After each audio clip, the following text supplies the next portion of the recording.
तो एक बार फिर से स्वागत है आप सभी का अंकुर अपडेट्स यूट्यूब चैनल में। देखो, आप लोगों को इंतज़ार रहा होगा कि यूपी पुलिस हेड ऑपरेटर का रिजल्ट कब आएगा। ये इंतज़ार लगातार चलता रहा, लेकिन कुछ बच्चे उसी मामले को लेकर पहुंच गए कोर्ट। अब कोर्ट में गए तो आपको पता है कि जब ये भर्ती निकली थी तो उस समय नियम था कि सिर्फ और सिर्फ इसमें 3 साल के डिप्लोमा वाले ही फॉर्म भर सकते हैं। लेकिन बाद में भर्ती बोर्ड ने एक अलग से नोटिफिकेशन जारी करके ये कह दिया कि बीटेक वाले भी भर सकते हैं।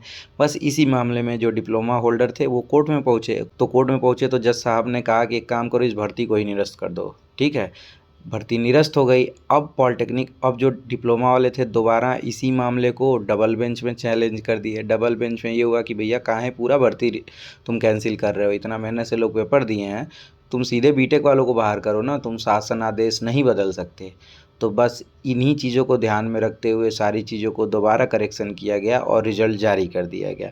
इसमें सारी चीज़ें बताई गई हैं, बाकी इस नोटिस में क्या क्या चीज़ें दी गई हैं मैं आपको आगे बताता हूँ। अगर आप लोगों ने पेपर दिया होगा इसका तो आप लोगों के लिए ये वीडियो बहुत ही हेल्पफुल होने वाली है। इसमें ये बताया गया है कि किस दिन आप लोगों को डीवीपीएसटी के लिए बुलाया जाएगा, और इसमें ये भी बताया गया है कि कट ऑफ अलग अलग कैटेगरी वाइज का कितना गया है। तो देखो, ये 8 मार्च को जारी किया गया है। इसमें ये बताया गया है कि कुल 3 पालियों में पेपर हुआ था, 30 से 31 के बीच में। और ये भी बताया गया है कि जब 2 या 2 से अधिक पालियों में पेपर होता है तो नॉर्मलाइजेशन लागू किया जाता है। इसमें नॉर्मलाइजेशन लागू किया गया है। और ये भी इसमें बताया गया है कि प्रत्येक विषय में न्यूनतम 50% प्रसामान्यीकृत अंक प्राप्त करना अगले चरण हेतु अर्ह होने के लिए अनिवार्य है। मतलब 50% होना चाहिए नॉर्मलाइजेशन के बाद। समझ गया ना? मतलब मान लो अगर थोड़ा बहुत आपका नंबर कम भी है, नॉर्मलाइजेशन से पर सब्जेक्ट 50% नंबर हो गया तो ही आप आगे जाओगे। ये नहीं कि टोटल नंबर ज़्यादा है लेकिन आप सब्जेक्ट वाइज कम हो गए तो आपको बाहर कर दिया जाएगा।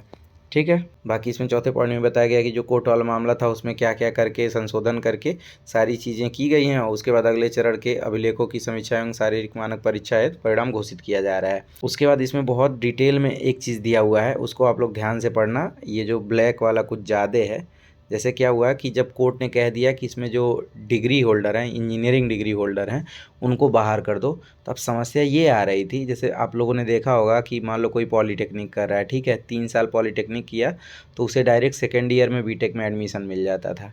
तो अब ये कैसे छाँटें कि कौन सा इंजीनियरिंग वाला है कौन सा डिप्लोमा वाला है।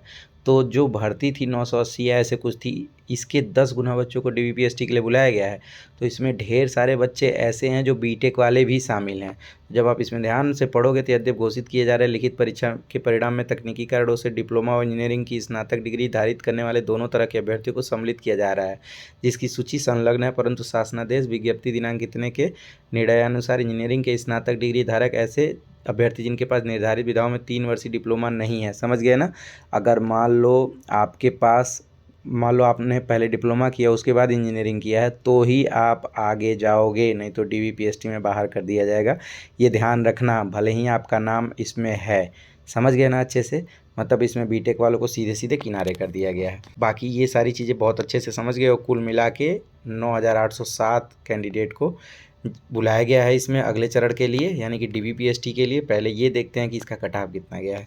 तो देखो, कट ऑफ सही तौर पे देखा जाए तो ठीक ही गया है, क्योंकि आपको पता है कि भाई अगर बीटेक होल्डर जो इंसान 2 रात 3 रात जाग के पढ़ के पेपर पास हो जाता है उसकी कैपेसिटी कितनी अच्छी होगी। तो वाकई में जब उनकी एंट्री हुई वैकेंसी में तो कट ऑफ बढ़ना ही था, लेकिन किसी तरीके से अगर उनको किनारे कर दिया गया है तो उसका आपको इफेक्ट कट ऑफ पे भी देखने को मिल रहा है। देखो, जनरल का कट ऑफ गया है 306.05042, ईडब्ल्यूएस का गया है 274.66460, ओबीसी का गया है 289.10934, एससी का गया है 260.64316, और एसटी का गया है 219.84429। अगर वहीं स्वतंत्रता संग्राम सेनानी की बात करें तो इसमें सीधे एक कट ऑफ लगा है जनरल का 222.73454, और जो भूतपूर्व सैनिक यानी कि एक सर्विसमैन है उनका गया है 219.42789। आपको लग रहा होगा ना कि एक सर्विसमैन का इतना क्यों ज़्यादा गया है।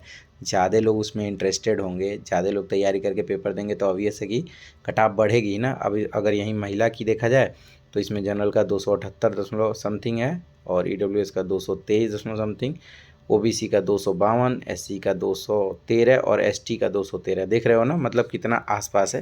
लेकिन फिर भी अगर पेपर के लेवल को देखा जाए और नौकरी के लेवल को देखा जाए, भाई सीधे 4200 ग्रेड पे है। समझ रहे हो ना? एकदम यूपीएसआई वाले से ज़्यादा जलवा आपको मिलेगा इसमें।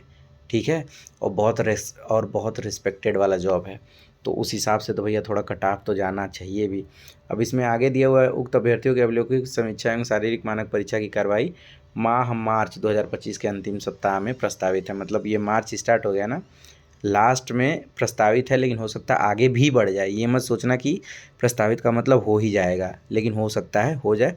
बाकी uppv.gov.in पे अलग से आपको जानकारी दी जाएगी। ये तो आपको बताया गया है, और ये भी बताया गया है कि अभिलेखों की समीक्षा मतलब जो डीवी और पीएसटी है उसमें माननीय उच्च न्यायालय के आदेशानुसार जो अभ्यर्थी पाए जाएंगे उनकी प्रकृति की शारीरिक दक्षता में भाग लेने हेतु अवसर प्रदान किया जाएगा, तथा उसमें सफल अभ्यर्थियों को उनके ऑनलाइन लिखित परीक्षा में प्राप्त जो नॉर्मलाइजेशन अंक है तथा शासनादेश एवं मान्य न्यायालयों के अनुमान आरक्षण के आलोक में उपलब्ध पदों की संख्या सापेक्ष हेतु अग्रिम कार्रवाई की जाएगी।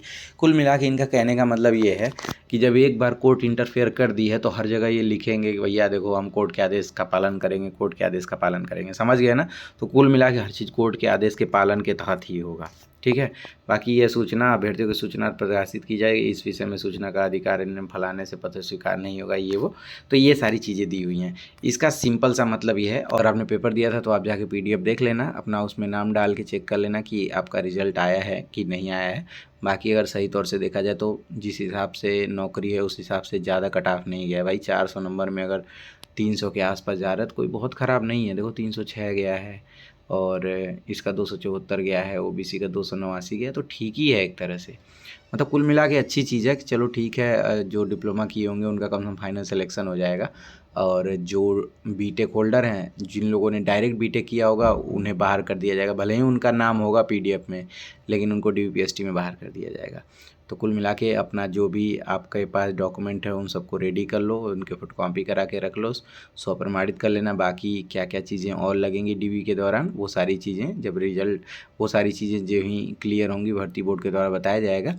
तो इतनी तैयारी करके आप अपने चीज़ों को तैयार रखिए। बाकी कुल मिला के 980 के आसपास वैकेंसी थी, इतने लोगों का एक बार फिर से ज़िंदगी बन जाएगा। इसमें ढेर सारे ऐसे भाई हैं जो ऑलरेडी कांस्टेबल में सेलेक्टेड होंगे, कहीं ना कहीं होंगे, और बहुत अच्छी चीज़ है कि आपको अपने लिए लालची होना चाहिए, तभी तो आप मेहनत करोगे यार।